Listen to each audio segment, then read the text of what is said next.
Alright, so now we go to this part. We have the springs now to install, the valve springs. So the way I'll do this is I'll take these 3 bolts out so you can rotate the motor or engine just by right here on the starter coil cup. So you'll have one right here, one here, and then one at the very bottom right here. Okay, so you pull your bolts out and then pull that off. Now we can rotate the motor by hand right here. Sweet. So now we need to take our spark plug out right here. Okay, so take the wire, pull it back this way, stick it down here between the carburetor and the housing, and then it stays out of your way for the rest of this process. So as you can see, we're taking it out.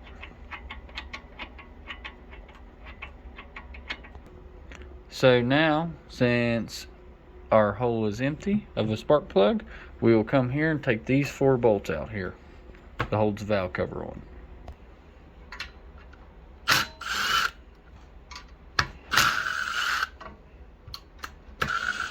I already loosened these for speed of the video, and I said this is a non-hemi, so I'll do with these is just throw them in the cap like that and set it off to the side. So on to the next part. Okay, so whatever reason, what I could find online was this is a 9 and that's a 14, but it's pretty loose.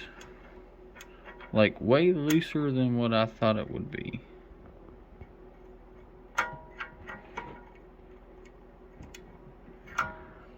But a 10 will fit this outer nut. So you can see the piston right there. So you can take something, let me get a screwdriver. So you can take a flat blade screwdriver and see like when it pushes it back all the way to the top. Either that, or if I can't really get it at an angle where y'all can see, you want it to be right at the top, but you want to hold your finger over until it pushes it out. So you want to bring it until you feel it push your finger out of the hole. So right, and you can look down in the hole and you can see when it's top dead center. Y'all can see the piston in there shining. So you can move it back and forth just a little bit, and see what I'm doing over here is I'm using the cup to turn it so you don't have to mess with the pull cord. But just get it to top dead center, and then we'll take these loose now. Okay, everybody's got some rope laying around. You'll need to get some rope and stuff it down into the bore piston cavity so you can it will hold your valves up, and I'll do that now. Okay, so next process is we take these off just like this, set them in a safe spot. Then you'll take your adjusters off all the way, both sides, but you want to make sure they're loose when it's in top dead center. Okay, so they're off. Then you'll pull this. So figured it was important to show someone. So see how this side next to my finger it's moving here is dipped up, and that side is kind of dipped down. That is the one that goes against your top of your valve. Just like that. Alright, and I always try to keep them separated so they go back in the exact spot they come from. So like that. I got the ones for the left, ones for the right. Alright, so we don't really have to move our push rods because they're still seated.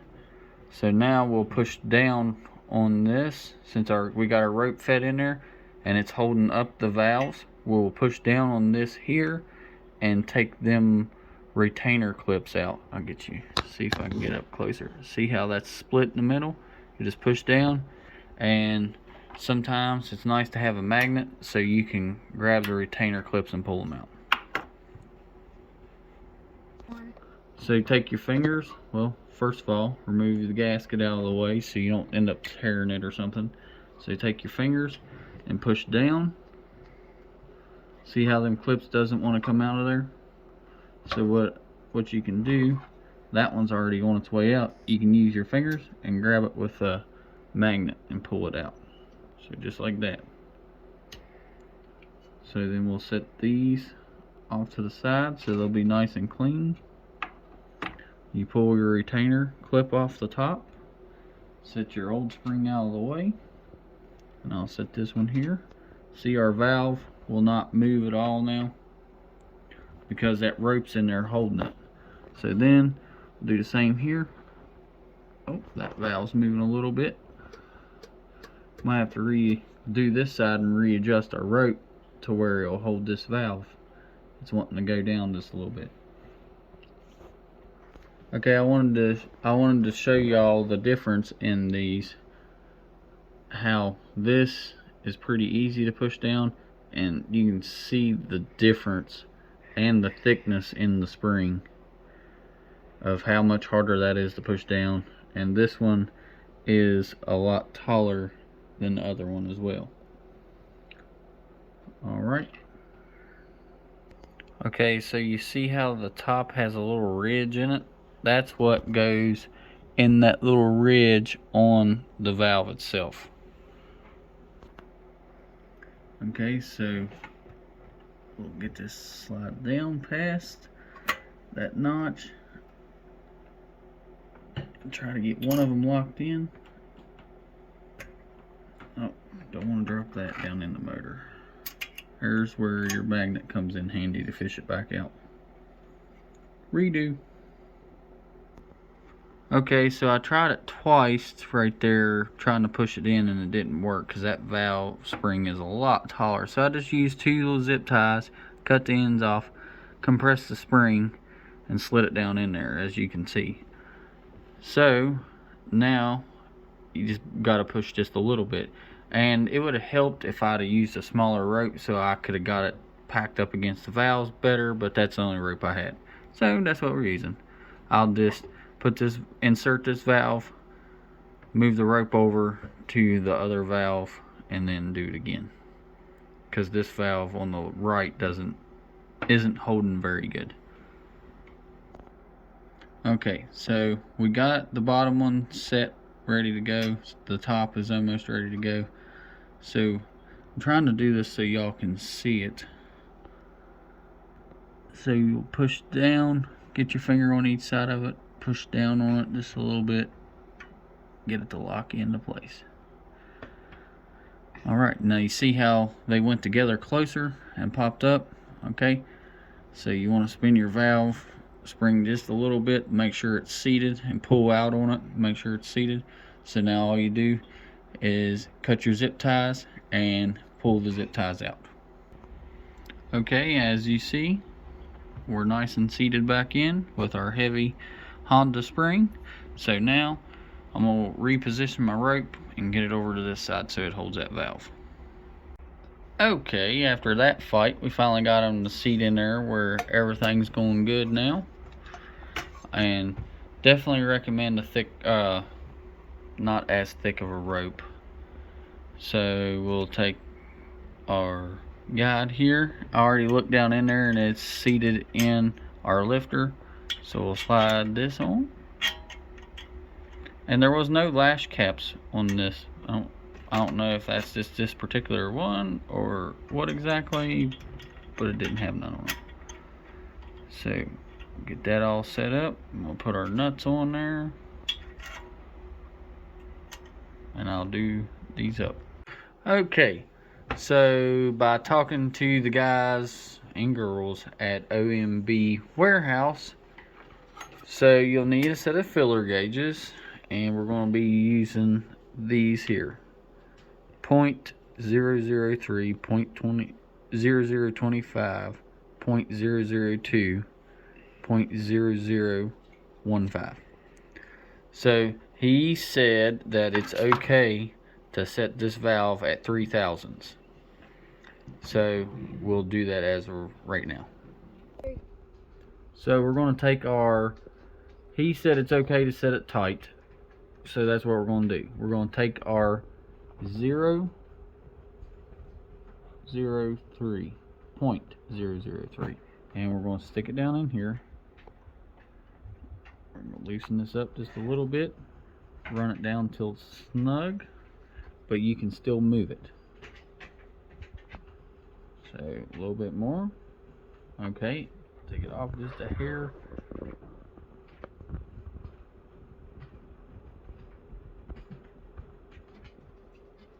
Okay, so we'll lay that back down like that.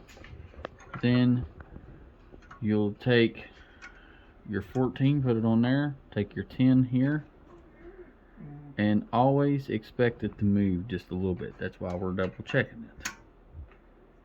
So this is your adjuster nut, the bigger one, the adjust the tension.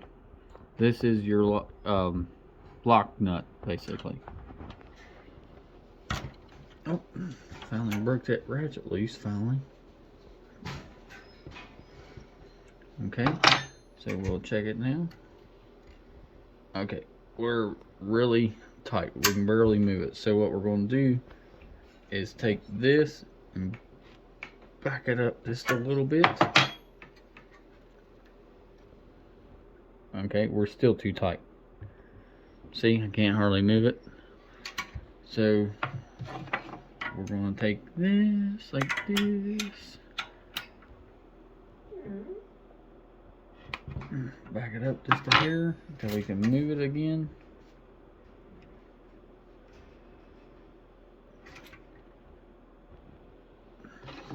Loosen this up a little bit more. Okay, so we're moving free. We're moving free to rate about there. Moves pretty easy.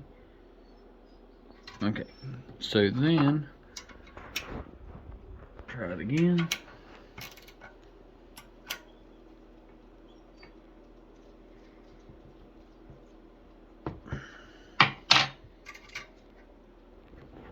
Okay, so we can move it, but it's not moving that great. Like I can take it up and down, but it's flexing it. So I need to take it back just a hair. So I'm gonna loosen this one up here. Hold the engine.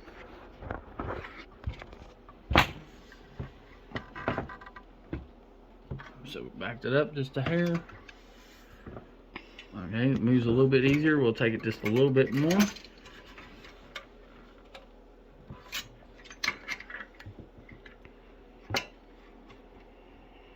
Alright. See where we can move it in and out just a little bit. I'm still not happy with that, so I'm gonna, it'll take you a couple times to get it just right. So back that off again a little bit.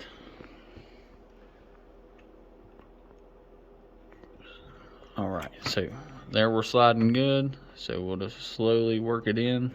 Okay, there it's snug, but it will still move. So that's, I'm gonna take it back just a hair. I'm gonna snug it down right there.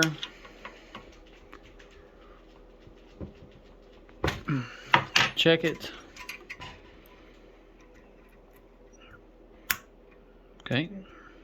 See, we can still move it.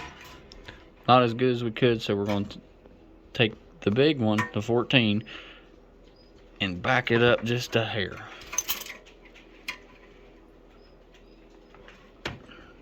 And I mean, y'all have to play with them just to get them at the right, what you want. Okay, see, because it will come out there still.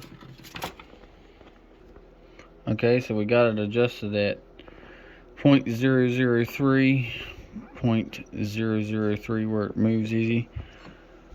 And it's snug enough. It's not going to hurt nothing. You just don't want negative lash. Well, I just had that. There we go. See, it's good. So what we're going to do next is go over here to the starter cup, hold my thumb over the hole, wait until it comes back up to full, to where it's pushing my finger off again, which it's doing. So bring it to top dead again, which is right there. Okay, so after doing that, we'll take our 0.002 and move our valve. It's too tight. Now I'm gonna get it back to the 3. Too tight for the 3 to go down in there. Too tight for the 3 to go down in there. So I'll move it out of the way and get the 0.22, or sorry, 0.02, and we can go down in there. And we can go down in there. So now check these, make sure they're tight, and then reinstall your valve cover. And I got these from Napa.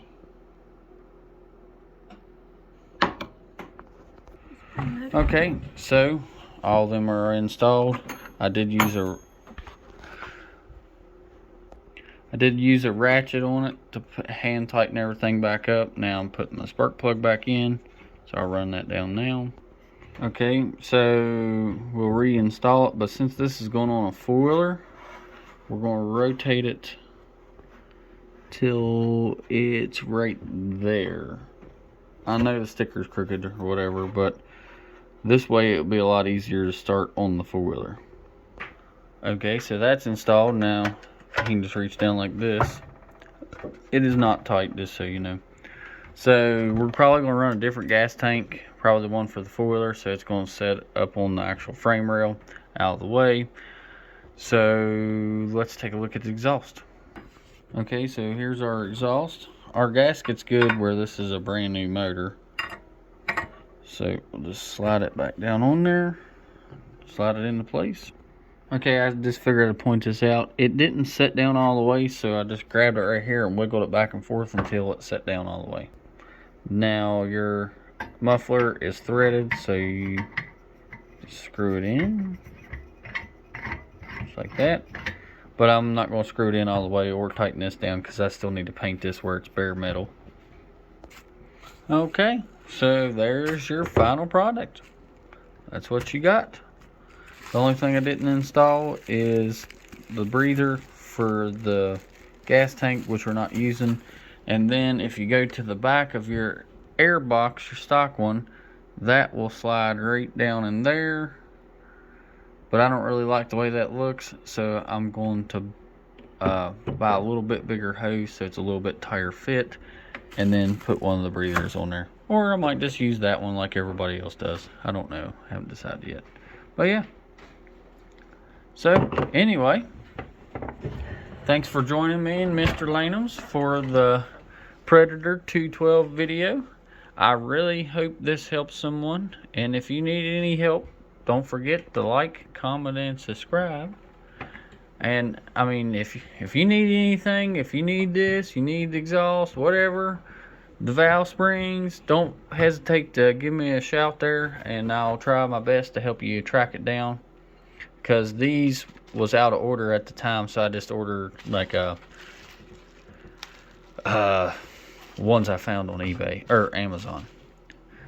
But anyway, so there she is, the Predator 212 with the key, the cold air intake. Keep on spinning it. Ready for the torque converter and ready to roll out. So I mean, I really hope y'all liked the video. Sorry, I know it's long, but there was not a really good breakdown for people that I could see online. So I know this is a little bit longer video than what the other ones are, but I really hope this helps someone. I still got to tighten this up, but other than painting the exhaust, we're ready to roll. But anyway, stay tuned. Me and Lane will be putting this on the 4-wheeler. I forgot the bag over the air filter, but that's all good. But anyway, don't forget to like, comment, and subscribe. And this is Adam and Lane, and I'll see y'all on the next one. God bless, and stay safe, happy, and healthy out there. Bye.